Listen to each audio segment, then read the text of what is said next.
reseñamos la afamada trilogía de Jack, el romántico bromista que protagoniza estos 3 cortometrajes del director australiano Nash Edgerton, que comenzó en 2007 con Spider, siguió en 2011 con Bear y por fin 10 años después llegaría Shark, completando una trilogía donde a cada entrega van subiendo la apuesta, oscilando entre el drama y un humor negro de macabras consecuencias.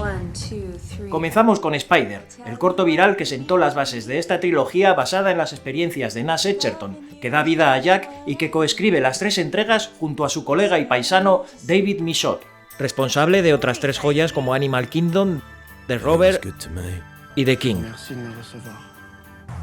Spider se caracteriza por una puesta en escena muy naturalista y fluida, filmada por el ahora cotizadísimo Greig Fraser. En Spider acompañamos a la pareja de Jill y Jack mientras ambos conducen por Sydney a bordo de un Peugeot clásico color limón. Jill está interpretada por la también directora Mira Fowlkes, que descubrimos en la mencionada Animal Kingdom. En Spider, la pareja protagonista está en los estertores de una discusión, donde los silencios de Jill aumentan la tensión. No sabemos el motivo exacto de la discordia, pero no parece la primera vez que Jack la caga, y lo único que se le ocurre decir es que aquello fue una broma. Algo que Jill le echará en cara por llevar las cosas demasiado lejos. Aludiendo al premonitorio consejo de la madre de Jack del comienzo, todo es diversión y juegos hasta que alguien pierde un ojo. Cuando llegan a una gasolinera, Jack aprovecha para entrar en la tienda regentada por 2 encargados de origen srilankés. De Sri Lanka, vamos. Aquí el director apuesta por dilatar la narración, centrándose en la conversación costumbrista de ambos dependientes, en la que solo intuimos que comentan algo sobre los Monty Python. Mientras, Jack, a modo de disculpa, le compra a Jill una postal ñoña, flores, bombones y, en última instancia, una araña de goma. Aquí es donde sale a relucir el conflicto interior de Jack, donde su lado romántico choca diametralmente con su lado de bromista compulsivo y catalizador, aumentando el suspense del corto. Las flores y la postal son mal recibidas, pero con los bombones... Vemos que la estrategia de Jack empieza a surtir efecto. Jill empieza a hablarle de nuevo para su decepción personal, pero cuando ésta descubre la araña, se asusta provocando una maniobra peligrosa con el coche. Este momento alude a las recurrentes noticias de sucesos de índole doméstico en Australia, que perpetúan el mito de ser un país con los animales más mortíferos del mundo, incluida la araña de embudo de Sydney, así que está bien traído el susto de Jill al ambientarse en dicha ciudad. Cuando se detienen, Jill sale del coche a toda prisa. Jack intenta aplacarla confesando su broma, pero en una acción poco inteligente, Jack le lanza la araña, provocando que Jill sea inmediatamente atropellada por otro coche, resultando gravemente herida en una escena donde Edgerton pasa del método Kuleshov y sin cortar nos deja impactados. Abrumado por la culpa y temeroso de lo que pueda contar a la policía, Jack se acerca a los paramédicos recién llegados. Por cierto, uno de ellos el hermanísimo del director, el actor Joel Edgerton. Y también hace su cameo David Michôd como conductor del siniestro. Lejos de ayudar, Jack estorba a los sanitarios y estúpidamente se convierte en una víctima involuntaria del karma, clavándose una jeringuilla en el ojo.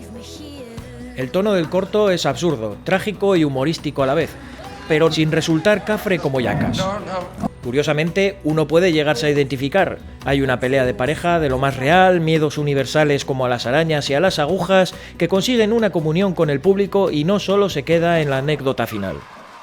Las consecuencias del karma de Spider es una idea que Nash Edgerton seguiría explorando en The Square de 2008, su debut en el largo, escrito y coprotagonizado por su hermano Joel, donde Nash sembraría varias referencias intencionadas a Spider. Si nos fijamos, hay una escena donde el protagonista se cruza con un trasunto de Jack en la entrada de un hospital que lleva un parche en el ojo, y otra donde la coprotagonista Claire Van Der Boom conduce un coche del mismo color amarillo limón que Jill en Spider. The Square fue un thriller suburbano de cine negro australiano que continuó refinando el estilo de Nash Edgerton una vez terminó de rodar Spider, y que recomendamos sí o sí, porque elude los tropos del género noir brillantemente y las dosis de humor negro nos recuerdan a Sangre Fácil de los Coen, sin duda un antecedente directo. Spider tuvo una acogida tan entusiasta entre el público que los fans preguntaban constantemente al director si Jill sobrevivía y, en caso afirmativo, si seguiría con Jack después de aquello. Como respuesta a ambas preguntas, llegó la secuela directa a Bear. Como todas las buenas secuelas, Bear retoma la fórmula de la original y sube la apuesta. Esta vez la acción nos traslada a plena naturaleza, al parque forestal de Wahroonga, al norte de Sídney. Al director le gustaba la idea de que la gente no estuviera a salvo de Jack, sea donde fuere. Suena una alarma en el lado de Jack. Tiene que ser su nueva novia Emily quien pare el despertador. Intuimos que Jack trama algo mientras su novia se molesta por la inacción de este. Emily está interpretada por Teresa Palmer, a quien ya vimos en Wish You Were Here o en la adaptación de otro corto viral como fue Lights Out. Mientras Jack se despereza, vemos un guiño a Spider, en una prenda con un dibujo de una araña. Jack enreda más si cabe a Emily con su actitud inmadura que se suma a la connotación adicional del aparente desinterés de Jack por su enfado. Luego sabremos que se trata del cumpleaños de ella. Por cierto, aquí vemos que el ojo derecho de Jack es de otro color, resultado directo del accidentado final de Spider. Emily, ante la ineptitud de Jack, da un portazo y sale a dar una vuelta en bici. Jack, de isofacto, cambia su actitud y empieza a dar rienda suelta a una sorpresa de cumpleaños que se deduce previsible a raíz de las expectativas creadas por su predecesora. Pero aquí, Edgerton no está tratando de sorprenderte, sino que juega con el suspense y con un efectivo montaje en paralelo, un tempo muy medido mientras Jack se dirige rápidamente al encuentro con Emily, para sorprenderla con una pequeña celebración de cumpleaños en el bosque y con la idea más peregrina de todas, disfrazarse de oso. Un detonante que lógicamente hará que Emily pierda el control total de su bici y acabe cayendo espectacularmente por una ladera. Nuevamente, Jack termina encontrando la fatalidad de su propio y desquiciado sentido del humor. Emily ha sobrevivido a la caída y Jack baja corriendo para auxiliarla, pero otra inesperada consecuencia le espera, cuando un guardabosques que se encuentra en la distancia le dispara creyendo que es un oso de verdad, en un pequeño pero crucial cameo del director de Samson and Delilah, Warwick Thornton. See? It's pretty good, huh? I'm very scary. Un delirante final que nos retrotrae al divertido videoclip de 60 Miles an Hour de New Order para su álbum Get Ready de 2001 y cuyo argumento desemboca en una confusión similar. Pasaron 10 años desde el estreno de Bear y Nash Edgerton sintió que era el momento de desempolvar de nuevo a su alter ego Jack y mostrarnos cómo su personaje se hacía mayor, pero seguía sin madurar ni aprender la lección. En Shark, sin duda la entrega más ambiciosa de la trilogía, encontramos a Jack, que después de unos años ha sobrevivido a la herida de bala. Para nuestra sorpresa, parece haber encontrado finalmente a la horma de su zapato en Sophie, interpretada por Rose Byrne, vieja amiga de Edgerton y con la que ya habían hecho un corto 20 años antes y que ahora le podemos ver en la serie Physical.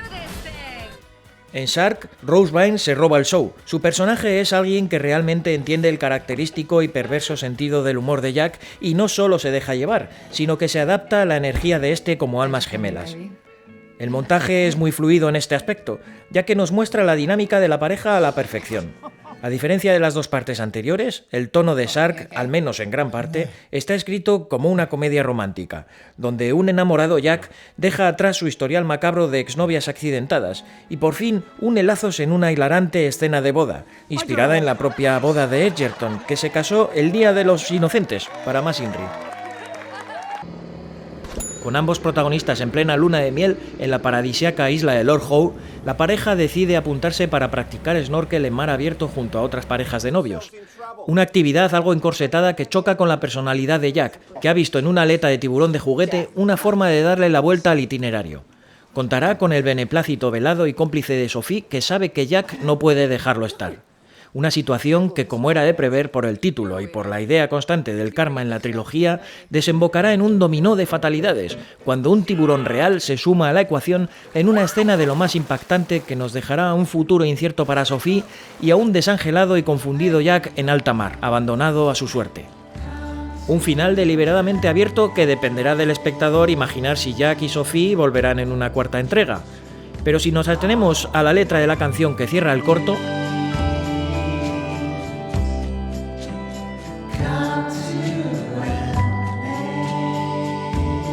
todo indica que quizás sea el final. Por cierto, este tema final está compuesto por el artista Ben Lee en un dueto junto a Ione Skye, siguiendo la tradición de poner el broche musical en cada uno de los cortos. En general, tanto en Shark como en las anteriores partes, tienen situaciones absurdas pero muy reales y factibles, al menos antes de que llegue el clímax, evitando quedarse en un chiste final. Fruto de un trabajo bueno en la construcción de personajes, reparto y un sólido guión que fue galardonado en Donoskino 2022. Oye, ya estáis tardando en enviar esto para Australia, ¿eh? Joder, es que el tema de aduanas, tío. Ni aduana ni aduanos. Por cierto, todos estos cortos forman parte del colectivo Blue Tongue Films, un colectivo de cineastas que colaboran juntos en cortos y largos, apoyándose mutuamente en ósmosis, que incluyen trabajos de los mencionados Joel Edgerton, David Michôd, Mira Fox y demás amigos del aglutinador Nash Edgerton. En definitiva, la trilogía de Jack, aunque planteada como comedia, puede llegar a ser incómoda para ciertas sensibilidades y entrar en el eterno debate de los límites del humor, etc. Pero lo cierto es que siendo conscientes del género, teniendo un mínimo de comprensión emocional y estando familiarizados con el retorcido humor de Edgerton, uno se puede conmocionar y soltar una carcajada sin problema viendo las situaciones absurdas en las que el malogrado Jack se mete.